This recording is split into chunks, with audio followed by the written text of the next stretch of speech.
السلام علیکم ورحمۃ اللہ وبرکاتہ۔ الحمد للہ نحمده ونستعینه ونستغفره ونؤمن به ونتوکل علیہ ونعوذ باللہ من شرور انفسنا ومن سیئات اعمالنا، من يهده الله فلا مضل له ومن يضلله فلا هادي له، ونشهد أن لا إله إلا الله وحده لا شريك له، ونشهد أن سيدنا وسندنا ونبينا وحبيبنا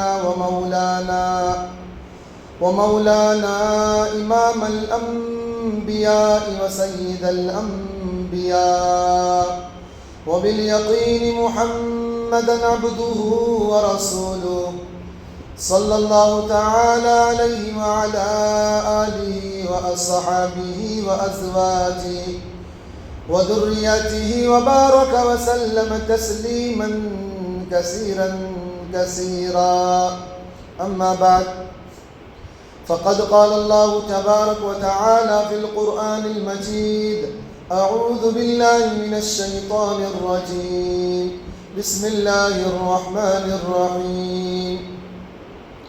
فأما الزبد فيذهب جفاء وأما ما ينفع الناس فيمكث في الأرض كذلك يضرب الله الأمثال.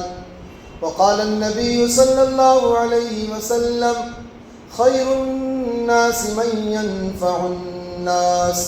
في رواية آخر: إذا مات الإنسان انقطع عمله إلا بثلاث: صدقة جارية أو علم ينتفع به أو ولد صالح يدعو له، أو كما قال عليه الصلاة والتسليم. ہمیں کو قاتل کہے گی دنیا، ہمارا ہی قتل عام ہوگا. ہمیں کو قاتل کہے گی دنیا، ہمارا ہی قتل عام ہوگا. ہمیں کنویں کھودتے پھریں گے، پانی ہمیں پر حرام ہوگا. اگر یہی ذہنیت رہی اس صدی میں، اگر یہی ذہنیت رہی تو مجھے ڈر ہے اس صدی میں نہ کوئی عبد الحمید ہوگا نہ کوئی عبد الکلام ہوگا.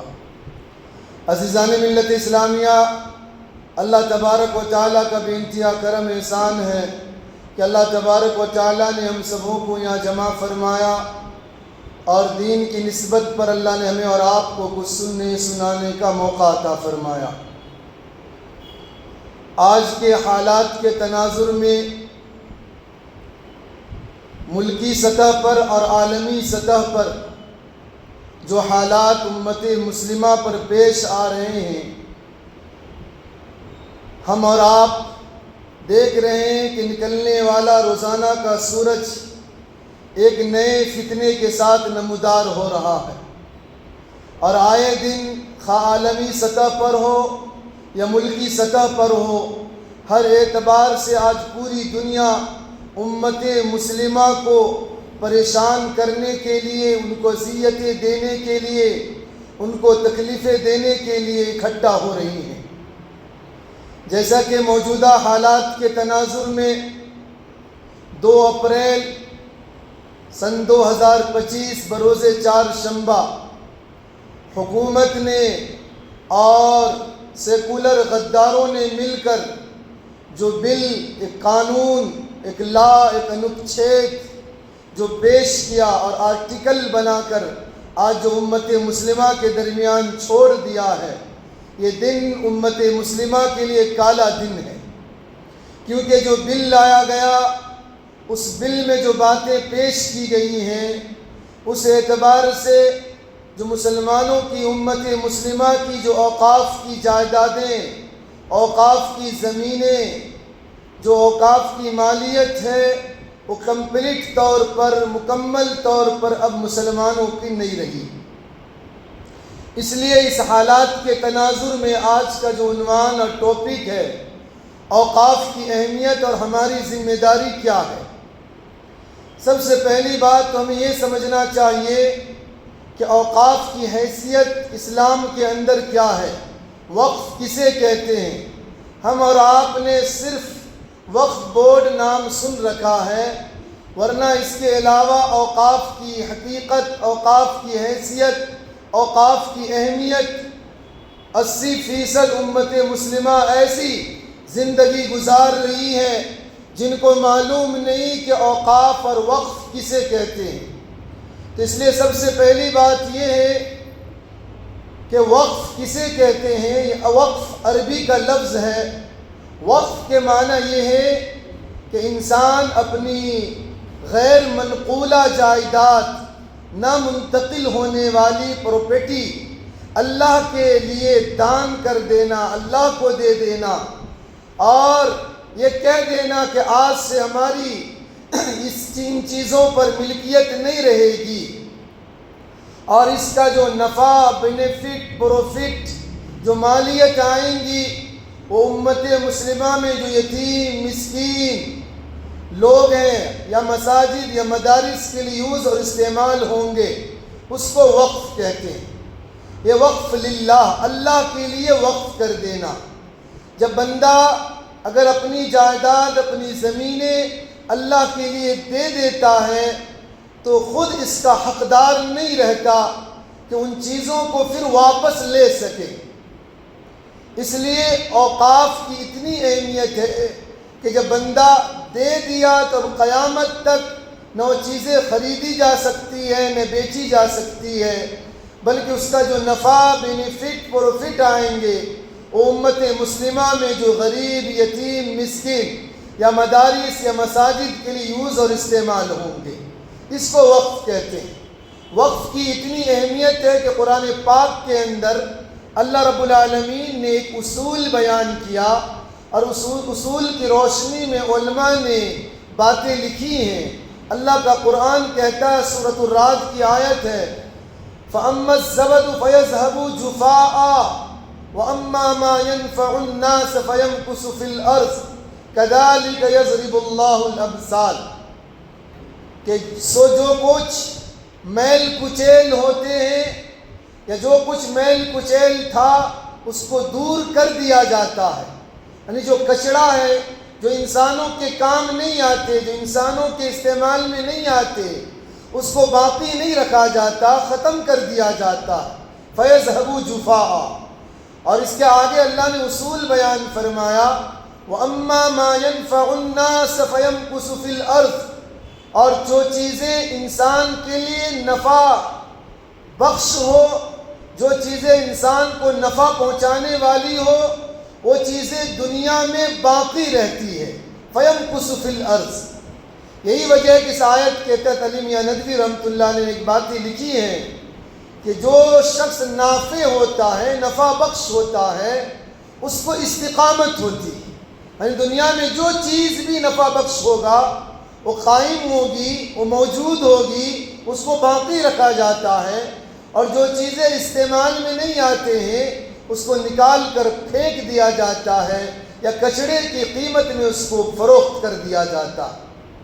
تو جو چیزیں انسان کے لیے نفع بخش ہو، کہ انسان رفائی کام میں لگا ہوا ہے، لوگوں کے نفع پہنچانے میں لگا ہوا ہے، لوگوں کو فائدہ پہنچا رہا ہے، لوگوں کی تعاون کر رہا ہے، مدد کر رہا ہے، صبح کے وقت ہو یا شام کے وقت ہو، رات میں ہو یا دن میں ہو، ہر عالم میں اللہ کے بندوں کے لیے وہ چل پھر کر تعاون کرتا ہے، مدد کرتا ہے، کہ کسی اعتبار سے دھرتی پر بسنے والا جتنا بھی انسان بس رہا ہے اس کو میری ذات سے نفع ہو جائے۔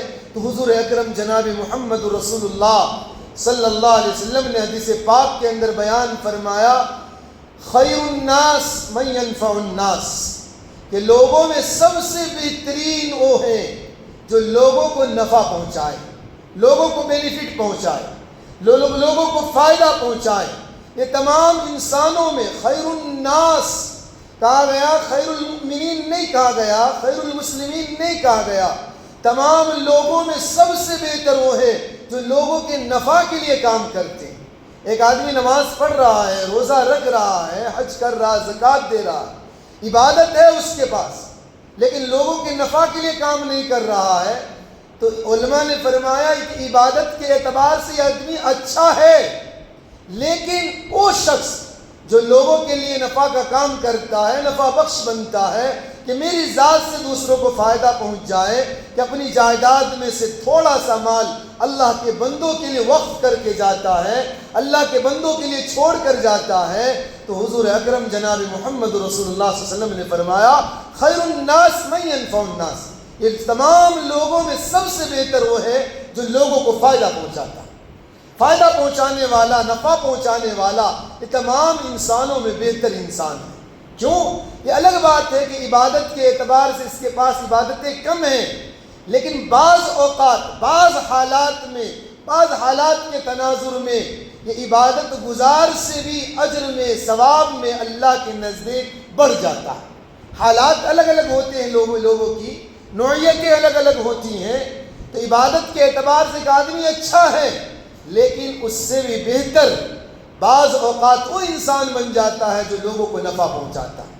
یہی وجہ ہے کہ آقا مدنی جناب محمد رسول اللہ صلی اللہ علیہ وسلم نے ایک حدیث میں بیان فرمایا الید العلیٰ خیر من الید السفلیٰ وابدأ بمن تعول۔ اللہ کے نبی صلی اللہ علیہ وسلم نے فرمایا کہ اوپر والا ہاتھ نیچے والے ہاتھ سے بہتر، دینے والا، عطا کرنے والا، نفع پہنچانے والا، چیریٹی کرنے والا، کہ اپنی جائیداد، اپنی دکانیں، اپنے مکان، اپنے کھیت کھلیان اللہ کے دین کے لیے وقف کر کے جا رہا ہے، اللہ کے دین کے لیے چھوڑ کر جا رہا ہے، تو حضور اکرم جناب محمد رسول اللہ صلی اللہ علیہ وسلم نے بیان فرمایا کہ اوپر والا، دینے والا، عطا کرنے والا، چیریٹی کرنے والا، یہ نیز لینے والے سے زیادہ بہتر۔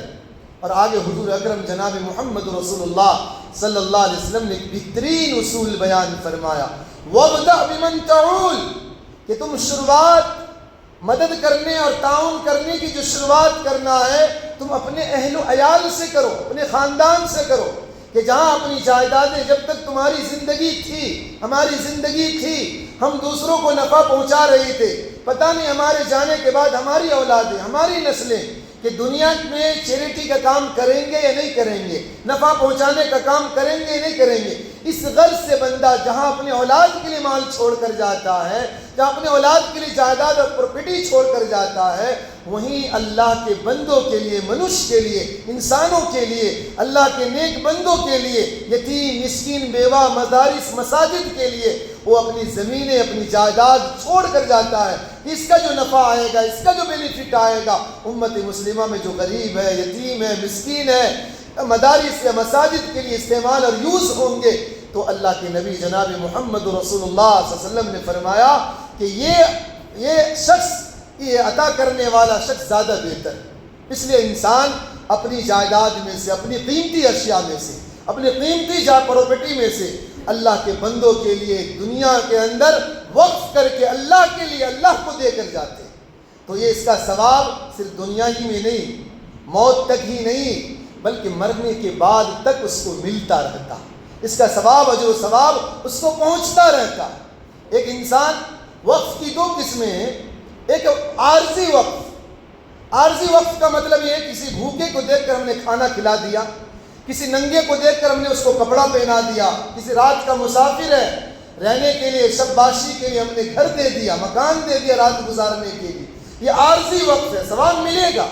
لیکن ایک ہے دائمی وقف، کہ بندہ جس طرح عارضی وقف کہ کسی کو دیکھ کر دل پسیج گیا، اسی طریقے سے انسان سوچتا ہے کہ میں مر جاؤں گا، ہو سکے ہماری اولادیں، ہماری نسلیں ہماری جائیداد پر غلط استعمال کریں، ہم ان میں سے کچھ جہاں اپنی اولاد کے لیے چھوڑ کر جاتے ہیں، اللہ کے بندوں کے لیے، اللہ کے دین کے لیے ہم وقف کر کے جائیں گے، جائیداد دے کر جائیں گے۔ تو اللہ کے نبی جناب محمد رسول اللہ صلی اللہ علیہ وسلم نے فرمایا کہ انسان کو جب موت واقع ہوتی ہے، جب انسان مرتا ہے، تو مرتے ہی ساری چیزیں منقطع ہو جاتی ہیں، نماز نہیں پڑھ سکتا، روزہ نہیں رکھ سکتا، حج نہیں کر سکتا، زکوٰۃ نہیں دے سکتا، اور یہاں تک ہے کہ جو ہی روح پرواز ہونے لگے گی، ہماری جو اپنی جائیداد ہے، اپنی مالیت، اپنا پیسہ ہے، مرتے ہی اس پر ہمارا حق نہیں رہتا۔ شریعت کے روح سے ہماری اولادوں میں، ہمارے ورثہ میں وہ خود بخود تقسیم ہو جاتے قرآن کے حکم کے مطابق۔ اب کوئی ہماری رشتہ داروں میں سے کوئی ان مالوں میں سے مرنے والے کے لیے اگر کچھ ایصال کرنا چاہے ورثہ کی اجازت کے بغیر نہیں کر سکتا۔ ورثہ کس لیے اللہ کے نبی جناب محمد رسول اللہ صلی اللہ علیہ وسلم نے فرمایا اذا مات الانسان انقطع عمله الا بثلاث، جب انسان مرتا ہے ساری چیزیں ختم، سارے اعمال پہ لوگ تالے لگ جاتے ہیں، کوئی اعمال نہیں کر سکتا۔ لیکن حضور اکرم جناب محمد رسول اللہ صلی اللہ علیہ وسلم نے بیان فرمایا ہمارے مرنے کے بعد 3 چیزیں باقی رہے گی دنیا میں۔ ہم مر بھی جائیں گے، چلے بھی جائیں گے، پھر یہ 3 چیزیں دنیا کے اندر باقی رہے گی۔ پہلی چیز اللہ کے نبی جناب محمد رسول اللہ صلی اللہ علیہ وسلم نے فرمایا صدقۃ جاریہ، جاری رہنے والا صدقہ۔ ہم نے جو چیزیں دنیا میں دین کے لیے چھوڑ کر گئے کہ جہاں 10 دکانیں اولادے کے لیے تھی، 1 دکان اللہ کے دین کے لیے، مدارس کے لیے، مساجد کے لیے، یتیم بیواؤں مسکینوں کے لیے ہم نے چھوڑ کر گیا، اللہ کے نبی جناب محمد رسول اللہ صلی اللہ علیہ وسلم نے فرمایا یہ مر بھی جائے گا تو دنیا میں بھی اس کو ثواب ملے گا اور مرنے کے بعد تک بھی اس کو ثواب ملتا رہے گا، اور مرنے کے بعد سے لے کر قیامت تک اس کے اعمال میں اجر و ثواب لکھا جاتا رہے گا۔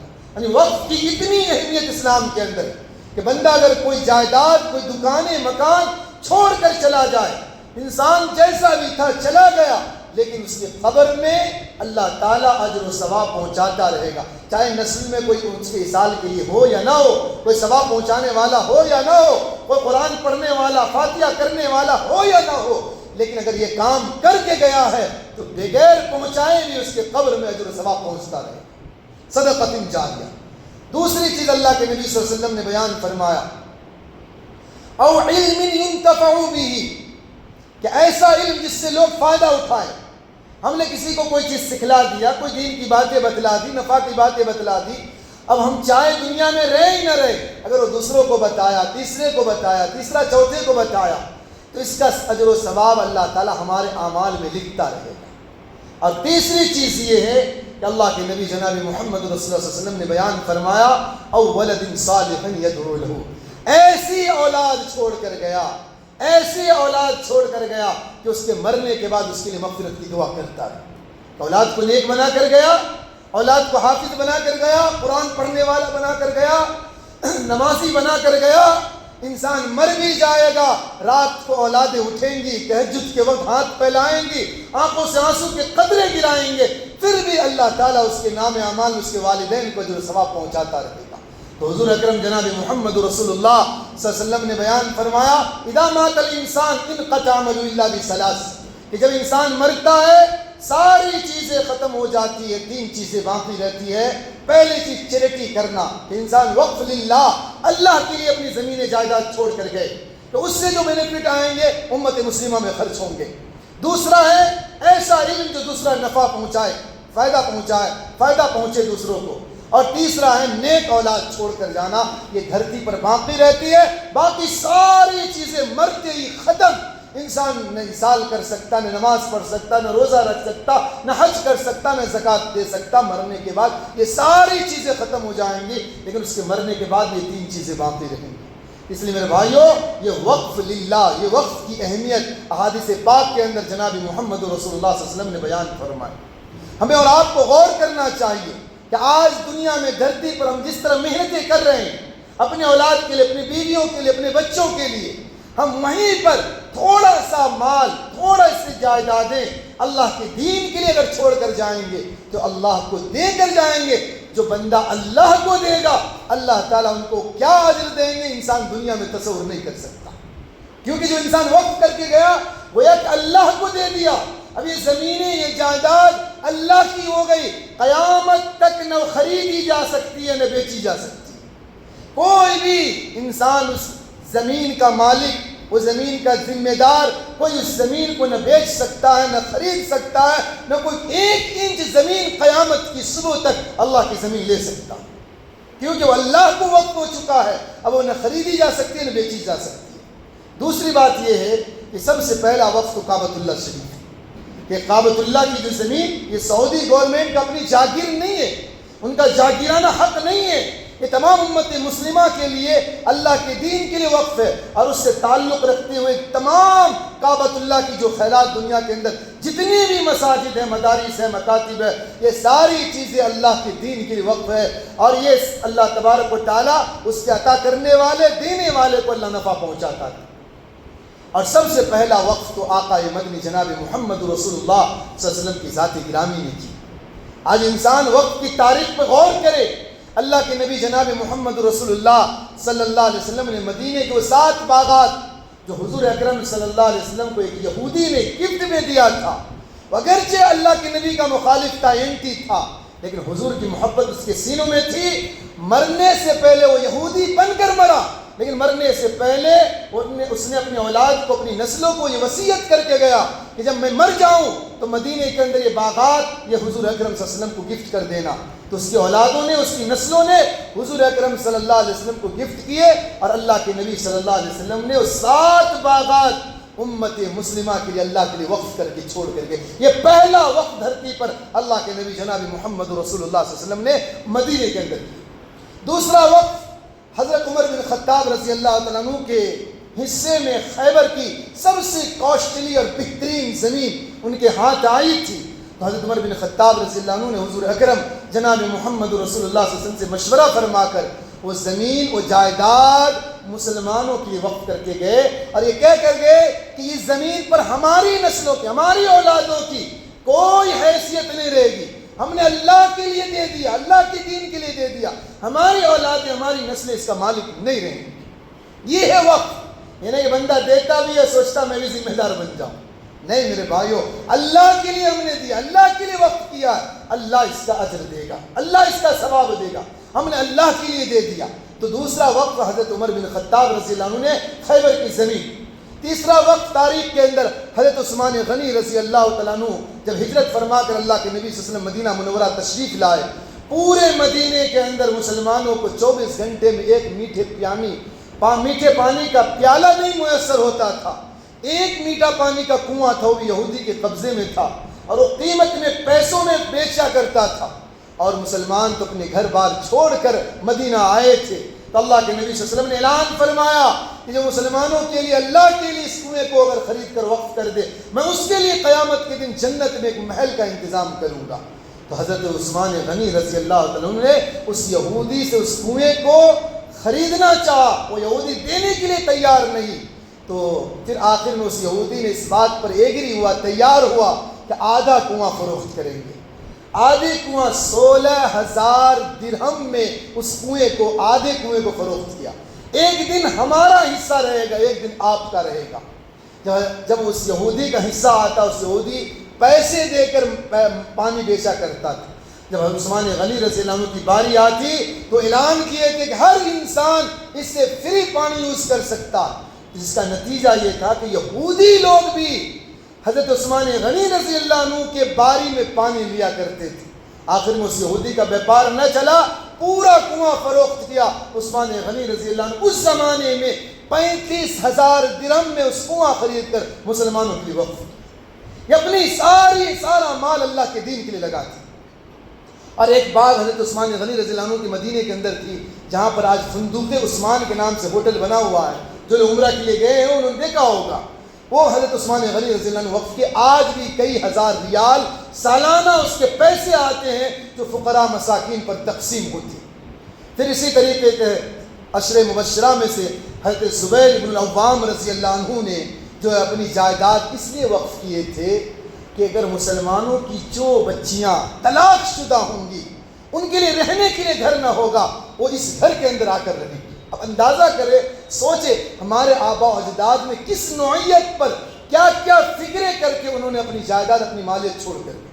اس کے بعد جتنے بھی مسلم حکمراں آئے، ہر ایک مرنے کے بعد اپنی جائیداد، اپنی پراپرٹی اللہ کے لیے وقف کر کے جاتے۔ جو نہیں وقف کرتا مرتے وقت شرم سے مرا کرتا تھا کہ میں نے اپنی جائیداد اللہ کے دین کے لیے چھوڑ کر نہیں گیا، جس کا نتیجہ یہی ہے کہ برائے اقلیتی امور کے جو سابق وزیر عبد الرحمن، انہوں نے جو رپورٹ پیش کیا کہ پوری دنیا میں، پوری دھرتی پر سب سے زیادہ اوقاف کی جائیداد اور زمینیں بھارت کی سرزمین پر، سب سے زیادہ اوقاف کی زمینیں بھارت کی سرزمین پر۔ یہی وجہ ہے کہ امت شاہ نے 2 اپریل سن 2025 بروز چہارشنبہ پارلیمنٹ کے اندر کھڑے ہو کر کہا تھا کہ 2013 تک مسلمانوں کے پاس جو زمینیں، جو جائیداد، جو پراپرٹی تھی وہ اوقاف کی 18 لاکھ ایکڑ زمینیں تھی، جو آج بڑھ کر 39 لاکھ ایکڑ زمین ہو چکی ہے۔ یعنی یہ بھی سروے 50 سے 60% ہوا ہے۔ ابھی بھی بہت سارے اوقاف کی زمینیں ایسی ہیں جو غیر قابض ہے۔ ابھی میں چند رپورٹ آپ کے سامنے رکھوں، اس سے آپ اندازہ لگائیں گے کہ یہ قانون حکومت کیوں لائی ہے، لانے کی وجہ کیا ہے۔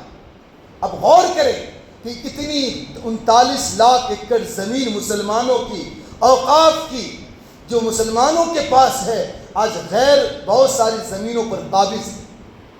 اور انہی میں سے آپ غور کریں، آپ دیکھ لیں آسام کے اندر 1000 جائیدادیں مسلمانوں کے اوقاف کی، بہار کے اندر 1.5 لاکھ اوقاف کی جائیدادیں مسلمانوں کی، اور نیو دہلی 1911 میں بنی ہیں۔ برٹش گورنمنٹ کے زمانے سے اوقاف کی زمینیں چلتی ہوئی آ رہی ہیں، یہ کوئی مغلوں کے دور سے دور نہیں شروع ہوا وقت کا۔ اگر آپ بھارت کے اندر اوقاف کی تاریخ کا اندازہ لگائیں گے تو تقریباً آج سے 1100 سال پہلے سے اوقاف کی زمینیں چلتی ہوئی آ رہی ہیں، جو مسلمانوں کے آبا و اجداد نے اپنی نسلوں کے لیے، اللہ کے دین کے لیے زمینیں جائیداد چھوڑ کر گئے بھارت کی سرزمین پر۔ تو برٹش گورنمنٹ کے زمانے سے نیو دہلی جو 1911 میں بنی، 200 جائیداد مسلمانوں کی تھی، جو 2013 کے اندر آزادی کے بعد سے لے کر 27 سال تک وشو ہندو پریشد اس پر قابض رہے۔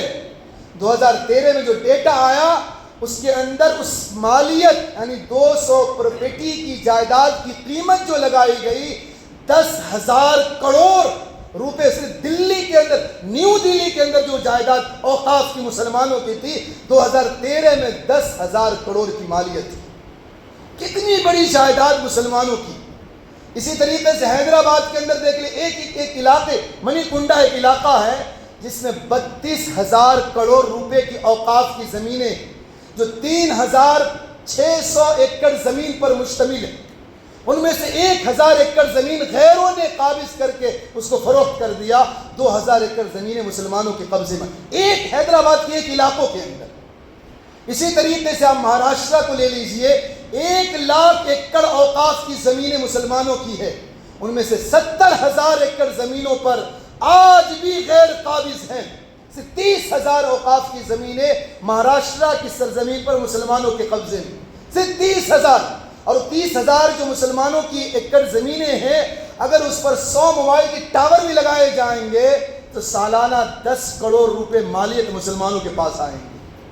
کتنی اوقاف کی زمینیں ہیں، اور اس ساری چیزوں پر، اور آپ خود دیکھ لیجئے جالندھر کے اندر جو پنجاب کا علاقہ ہے، ایک کالج ہے گاندھی ویندا آشرم، آزادی سے پہلے، ملک کی تقسیم ہونے سے پہلے، جو تقریباً 75 ایکڑ زمین پر وہ آشرم، وہ کالج بنا ہوا ہے، گاندھی ویندا آشرم، 75 ایکڑ زمین پر، لیکن آزادی سے پہلے مدرسہ مدرسۃ البنات کے نام سے مشہور تھا۔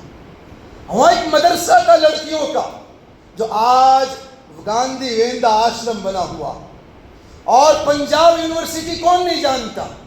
پنجاب یونیورسٹی جو بنا ہوا ہے تقریباً 240 ایکڑ زمین پر مشتمل ہے۔ آزادی ہند سے پہلے، تقسیم ہند سے پہلے وہ اسلامیہ کالج کے نام سے مشہور تھا، جو آج پنجاب یونیورسٹی بنا ہوا۔ یہ جو مسلمانوں کے اوقاف کی جائیداد 39 لاکھ ایکڑ زمین پر جو مشتمل ہے، جو سروے وہ بھی تقریباً 50 سے 60% سروے ہوئے ہیں، اور اب بھی کتنی زمینوں پر غیر قابض ہیں۔ یہ اوقاف کا جو بل لایا گیا اور جو پارلیمنٹ کے اندر 2 اپریل کو پیش کیا گیا، آج لوگ کہتے ہیں اس کے نقصانات کیا ہوں گے۔ بعض مسلمان بھی کہتے ہیں اچھا ہوا اوقاف کے وقف کی زمینوں پر بعض ذمہ دار قابض تھے، ان کے لیے قانون اچھا ہے۔ نہیں میرے بھائیوں، ہمیں غور کرنا چاہیے، ہمارا ہدف اس پر نہیں ہونا چاہیے۔ یہ تو مجرم ہے ہی جنہوں نے مسلمانوں کے سینوں میں چھرے بھونکے، بلکہ اس سے بڑا مجرم تو سیکولر پارٹیاں ہیں، اور وہ سیکولر غدار پارٹیاں ہیں جنہوں نے ان کا تعاون پارلیمنٹ کے اندر 2 اپریل کو کیا۔ اگر آپ غور کریں گے پارلیمنٹ کے اندر رولنگ پارٹی کی جو تعداد 240 ہے، حالانکہ ان کو ووٹنگ ملی 288 ووٹ ملے ہیں یہ بل کو پاس کرنے کے لیے. کتنی پھر 38 جو ووٹیں کہاں سے آ گئی؟ اگر آپ غور کریں گے 4 پارٹیاں بڑی بڑی تعداد ہیں. نتیش کی پارٹیاں، اس میں سے 12 سیٹیں ان کے پاس ہیں، نائیڈو کے پاس 16 سیٹیں ہیں، رام ولاس پاسوان کے پاس 5 سیٹیں ہیں، جینت چودھری کے پاس 2 سیٹیں ہیں. یہ کل تقریباً 35 سیٹیں بنتی ہیں. پھر 3-4 سیٹیں جو کرناٹکا کی پارٹیاں، دیگر پارٹیاں، یہ جو غدار لوگ ہیں جو مسلمانوں کو ٹوپی پہن کر افطار پارٹی میں آ کر مسلمانوں کو ٹوپیاں پہنا دی، اور آج مسلمانوں کے اوقاف کی جائیدادیں غیر قابض کرنے پر ہے میرے بھائیوں. اور سب سے بڑا نقصان تو یہ ہے، آپ اگر غور کریں گے امت شاہ کی اسپیچ اگر نکال کر دیکھیں گے جو پارلیمنٹ کے اندر اس نے کہا کہ 2013 تک مسلمانوں کے پاس اوقاف کی زمینیں 18 لاکھ ایکڑ زمینیں تھی. 2013 میں جو بل لایا گیا تھا اور اس کے بعد مسلمانوں کے اوقاف کی زمینیں جو بڑھی ہے تقریباً 39 لاکھ ایکڑ ہو گئی. 21 لاکھ ایکڑ زمینیں جو زیادہ ہوئے ہیں. حکومت کہنا چاہتی ہے 21 لاکھ ایکڑ زمین ہم ضرور چھینیں گے، ہم ضرور لیں گے، کیونکہ انہوں نے یہ بل لا کر اپنا راستہ صاف کر لیا تاکہ 21 لاکھ ایکڑ زمین. آپ اندازہ لگائیں اس پر کتنے مدرسے ہوں گے، کتنی مساجدیں ہوں گی، کتنے قبرستان ہوں گے، دینی درسگاہیں ہوں گی. ان کا کیا ہوگا؟ ان کا کیا ہوگا؟ آج تک ہم نے سیکولر پارٹیوں پر بھروسہ کیے، ان لوگوں پر بھروسہ کیے جو ٹوپی پہن کر ہمارے صفوں میں آئے، جبہ پہن کر خطبہ پہن کر ہمارے صفوں میں آئے، لیکن آج انہوں نے غیروں کا ساتھ دے کر. لیکن افسوس یہ ہے کہ آج بھی امت مسلمہ ان پارٹیوں میں بنی ہوئی. ہمارا ایمان کا کیا ہو گیا؟ ہمارا ایمان کہاں مر چکا ہے میرے بھائیوں؟ آج بھی ہمارا ایمان نہیں جاگتا اللہ کے دین کے لیے کہ اللہ کی زمینیں بدل دی جا رہی ہے. آج بھی چند کوڑی کے لیے، چند پیسوں کے لیے ہم ان پارٹیوں کے پیچھے پڑے ہوئے ہیں، ان کے پیچھے چلے ہوئے ہیں. ہاں کوئی بھی پارٹیاں ہوں جنہوں نے مسلمان کی اوقاف کی زمینیں، اوقاف کی جائیدادیں جو قبضہ کرنے پر ان کا سمرتھن دیا، ان کا ساتھ دیا، ان کے ساتھ الائنس کیا، وہ پارٹیاں کس حیثیت کا ہے کہ ہم اس میں ممبر بن کر رہ سکتے؟ ہم اللہ کو کیا منہ دکھائیں گے؟ محمد رسول اللہ کو میدان محشر میں کیا منہ دکھلائیں گے؟ میرے بھائیو غور کرنے کی بات ہے. کتنی اللہ کی زمینیں، کتنی قبرستان، کتنی مساجد پر تالے لگیں گے. سب سے پہلا نقصان تو یہ ہوگا، اور اس کے بعد 4 نقصانات تو سب سے زیادہ ہیں. جو یہ بل لایا گیا، اس بل کے اندر 4 نقصانات تو بہت ہیں، ان میں سے 4 نقصانات اور زیادہ ہیں. پہلا یہ ہے کہ پہلے اوقاف کی جتنی بھی جائیدادیں تھیں اس میں جو ممبر ہوا کرتے تھے مسلم ممبر، اور ہر ایک مذہب کے اندر اوقاف ہے. ہندو ایکٹ بنا ہوا ہے، جین کا ایکٹ بنا ہوا ہے، سکھ کا ایکٹ بنا ہوا ہے، اور ہندو ایکٹ میں کوئی مسلمان ممبر نہیں بن سکتا، ان کے جین میں کوئی غیر مسلم نہیں بن سکتا. اسی طریقے سے مسلمانوں کے اوقاف کی میں کوئی دوسرا غیر مسلم ممبر نہیں بن سکتا. لیکن اس ایکٹ لا کر، قانون لا کر پہلا نقصان یہ ہوگا کہ مسلمانوں کی اوقاف میں اپنی زمینیں، اپنی جائیداد، ان پر غیر ممبر بنیں گے. اسی کو شاعر کہا نا، ہمیں کو قاتل کہے گی دنیا ہمارا ہی قتل عام ہوگا. ہمیں کو قاتل کہے گی دنیا ہمارا ہی قتل عام ہوگا. ہم ہی کنویں کھودتے پھریں گے، پانی ہمیں پر حرام ہوگا.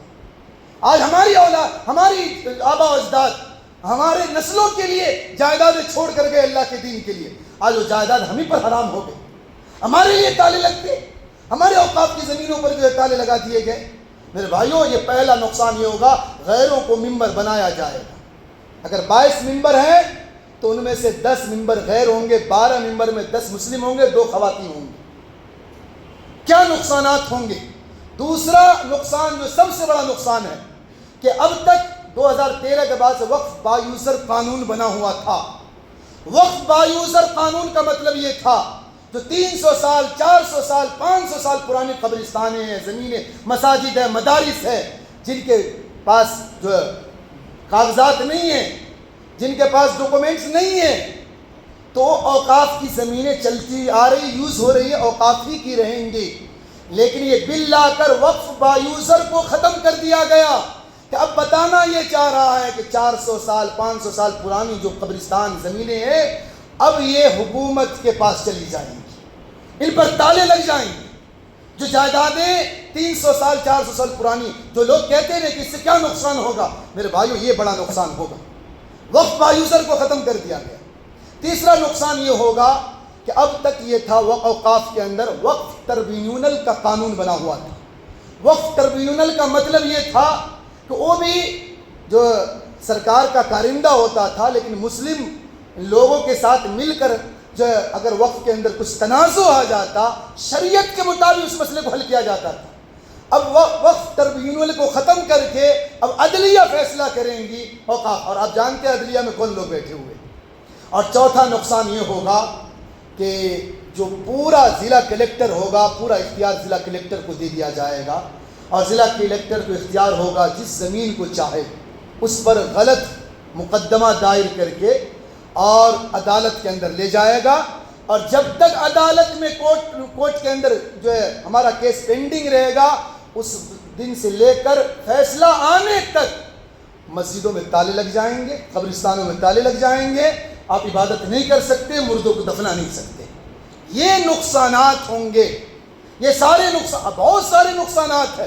یہ چند نقصانات میں نے آپ کے سامنے رکھا۔ جو لوگ کہتے ہیں اس بل سے کیا ہمارا نقصان ہوگا، ہمارا کیا ہو جائے گا، میرے بھائیوں اگر آپ کی زمینیں ہوں، ہماری زمینیں ہوں، ہم خون کا آخری قطرہ بہا دیتے۔ یہ اللہ کی زمینیں ہیں، اللہ کی جائیدادیں، جس اللہ نے ہمیں پیدا کیا ہے، جس نے ساری کائنات کو بنایا ہے، ان کی زمینیں ہیں، ان کی جائیدادیں ہیں، اور اللہ کی جائیدادیں کچھ چھین لے اور ہم خاموش بیٹھے رہے، ہمارا ایمان کا کیا حصہ، ہمارا ایمان کا کیا حصہ۔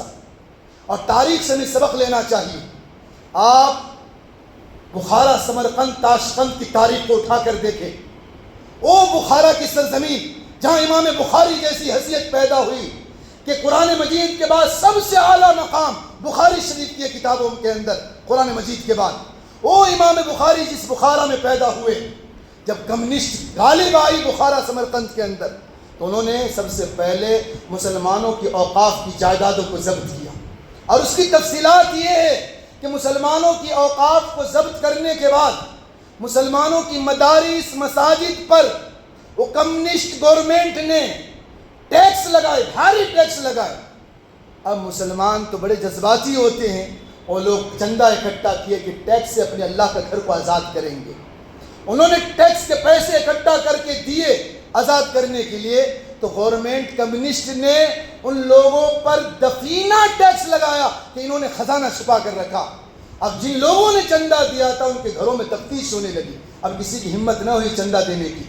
جب چندہ دینے کی ہمت نہ ہوئی تو پھر بھی کچھ لوگ مسلمان مسجد میں ٹیکس دے کر نمازی ٹیکس دیتے تھے، نماز پڑھنے پر ٹیکس دیجئے پھر نماز پڑھیے۔ یہ قانون لایا گیا، کمیونسٹ نے بخارا کے اندر لے کر آئے۔ پھر اس کے بعد مسلمانوں کے پاس جب پیسے نہیں تھے تو مسجد چھوڑ کر گھروں میں پڑھنے لگے۔ اب عبادت خانے ویران ہو گئے، مدارس ویران ہو گئی۔ حکومت ایک دو ہفتے کے بعد اس کے اندر کمیونسٹ جمع ہوتی اور ایک قرارداد منظور ہوتا کہ اب یہ ویران زمینیں ہیں، اب حکومت اس کو اپنے انڈر میں لے، اب اس کو اپنے استعمال میں لائے۔ اب اسی مساجد کو، مدارس کو رقص گاہ، ناچ گانے کی جگہ بنا دیا جاتا، شراب خانے بنا دیے جاتے۔ یہ بخارا سمرقند کی تاریخ ہے۔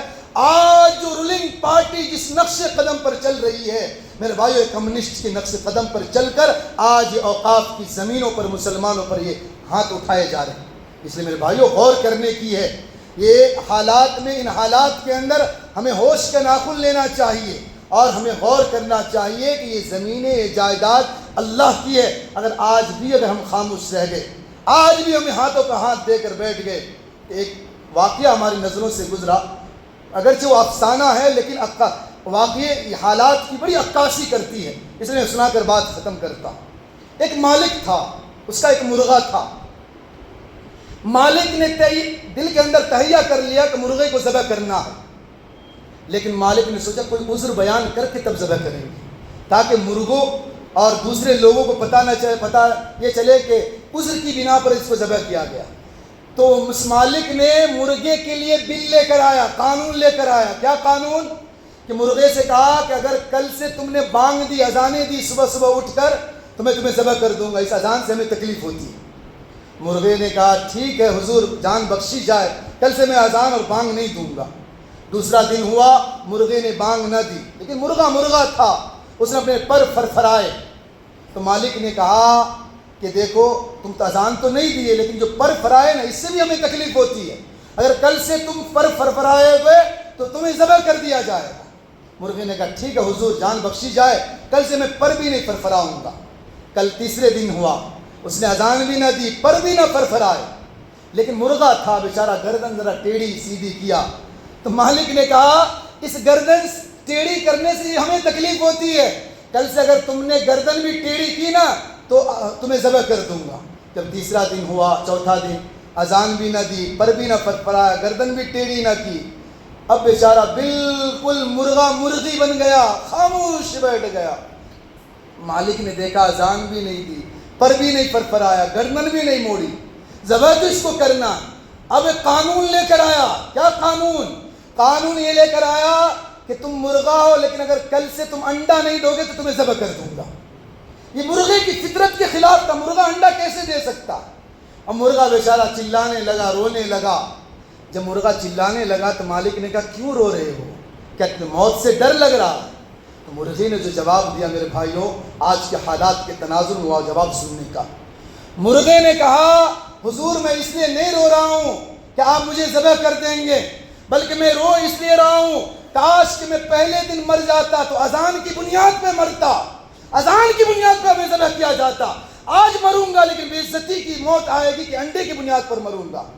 اگر مسلمان بابری مسجد میں اگر سمجھوتا نہ کرتا، اس دن اگر وہ سڑکوں پہ اترا رہتا تو آج کا دن یہ نہ دیکھنا پڑتا، لیکن ہم ہاتھ پہ ہاتھ دے کر بیٹھے رہے، بل پر بل آتا رہا، ہماری چمڑی ادھرتی گئی، ہمارے سامنے ہماری اولادوں کو نسل کشی کی گئی، طلاق بل لایا گیا، ہم کورٹ پر اعتماد کرتے رہے، اور اسی NRC CA لایا گیا، ہم اعتماد کرتے رہے اور مرغے کی طرح مرغی بن کر بیٹھے رہے۔ آج حالات یہ کہ اوقاف کی بل لایا گیا، اب ایک دن آئے گا کہ ہماری شہریت کھینچ ختم کرنے کی بل لایا جائے گا۔ اس لیے میرے بھائیوں، ہمیں اور آپ کو کیا کرنا ہے؟ ہمیں اور آپ کو غور کرنا ہے۔ اس لیے آج اگر خاموش بیٹھ جائیں گے یہ ساری چیزیں ایک دن آئے گا ہمارا ملک ہماری ہاتھوں سے چلا جائے، ہم اپنے ملک میں غلام بن کر زندگی گزاریں گے۔ اس لیے ہمیں سوچنے کی ہے، لیکن ہمیں شریعت اور اسلام ہمیں بزدلی بھی نہیں سکھاتا کہ کسی اکثریت کو دیکھ کر ہم خاموش ہو جائیں۔ اس لیے یاد رکھے، آخر میں یہ بات ذہن میں رکھے، ستم گروں کی اگر بھیڑ ہے تو ہونے دے، اگر ستم گروں کی بھیڑ ہے تو ہونے دے، جو اہل حق اور تعداد سے نہیں ڈرا کرتے، اور جس کے دل میں شریعت کا نور ہوتا ہے، جس کے دل میں شریعت کا نور ہوتا ہے، وہ کسی شداد اور فرعون سے ڈرا نہیں کرتے۔